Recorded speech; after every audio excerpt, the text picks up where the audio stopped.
The Little Prince by Antoine de Saint-Exupéry. The little prince converses with the snake. The little prince consoles the narrator. The little prince returns to his planet. Beside the well, there was the ruin of an old stone wall.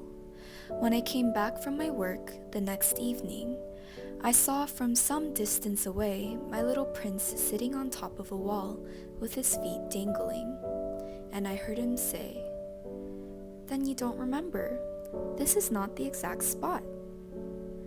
Another voice must have answered him, for he replied to it, Yes, it is the right day, but this is not the right place." I continued my walk toward the wall. At no time did I see or hear anyone.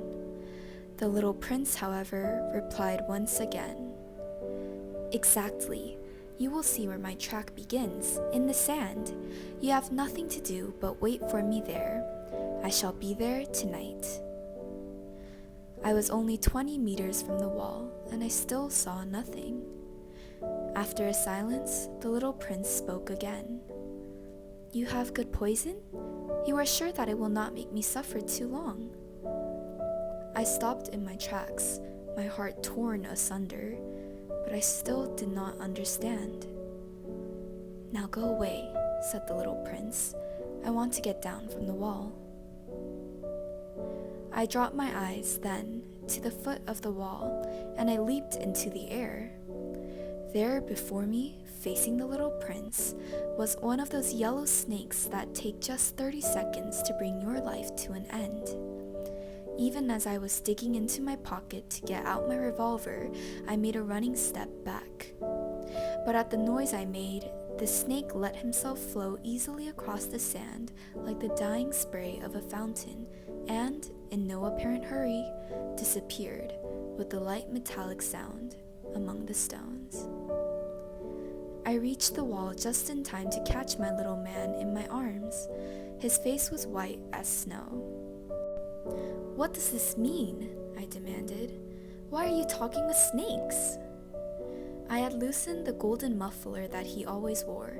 I had moistened his temples and had given him some water to drink. And now I did not dare ask him any more questions.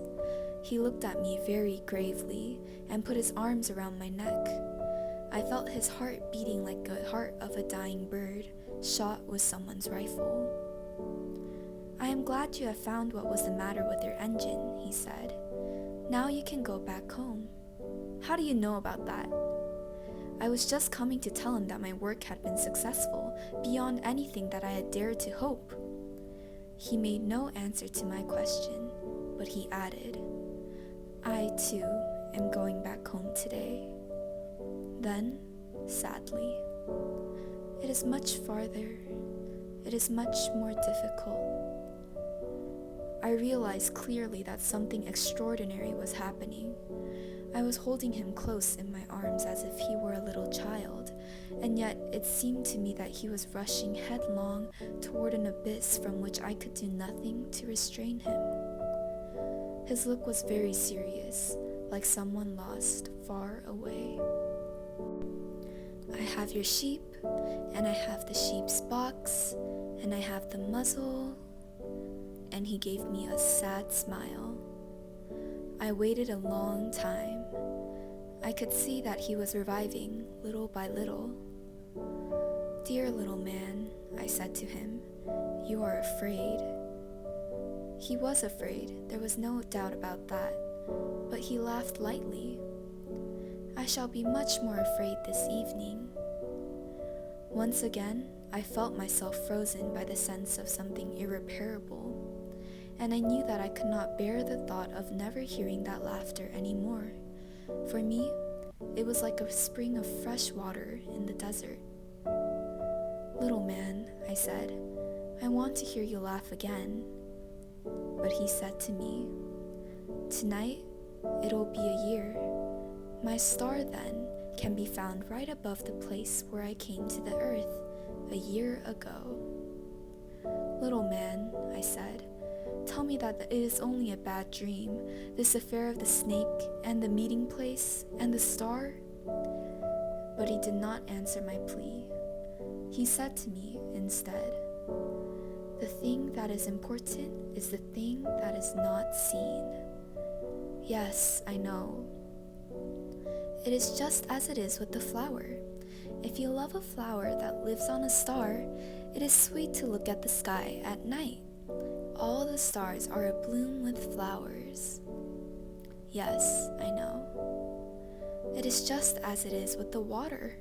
Because of the pulley and the rope, what you gave me to drink was like music. You remember how good it was. Yes, I know. And at night, you will look up at the stars. Where I live, everything is so small that I cannot show you where my star is to be found. It is better like that. My star will just be one of the stars for you. And so you will love to watch all the stars in the heavens. They will all be your friends. And besides, I'm going to make you a present. He laughed again. Ah, little prince, dear little prince, I love to hear that laughter.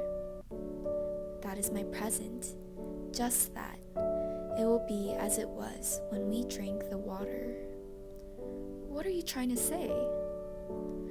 All men have the stars, he answered, but they are not the same things for different people. For some who are travelers, the stars are the guides. For others, they are no more than little lights in the sky. For others, who are scholars, they are problems. For my businessmen, they were wealth. But all these stars are silent. You alone, will have the stars as no one else has them. What are you trying to say? I asked. In one of the stars, I shall be living. In one of them, I shall be laughing. And so, it'll be as if all the stars were laughing when you look at the sky at night. You, only you, will have stars that can laugh. And he laughed again. And when your sorrow is comforted, time soothes all sorrows, you will be content that you have known me. You will always be my friend. You will want to laugh with me, and you will sometimes open your window for that pleasure. And your friends will be properly astonished to see you laughing as you look up at the sky. Then you will say to them, "Yes, the stars always make me laugh." And they will think you are crazy. It'll be a very shabby trick that I shall have played on you. And he laughed again. It will be as if, in place of the stars, I have given you a great number of little bells that knew how to laugh. And he laughed again. Then he quickly became serious. Tonight, do not come, said the little prince. I shall not leave you, I said. I shall look as if I were suffering. I shall look a little as if I were dying. It is like that. Do not come to see that. It is not worth the trouble. I shall not leave you. But he was worried. I tell you, it is also because of the snake. He must not bite you. Snakes? They are malicious creatures. This one might bite you just for fun. I shall not leave you. But a thought came to reassure him. It is true that they have no more poison for a second bite.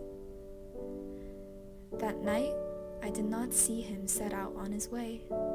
He got away from me without making a sound. When I succeeded in catching up with him, he was walking along with a quick and resolute step. He said to me merely, "Ah, you are there." And he took me by the hand, but he was still worrying. "It was wrong of you to come. You will suffer. I shall look as if I were dead, and that will not be true." I said nothing.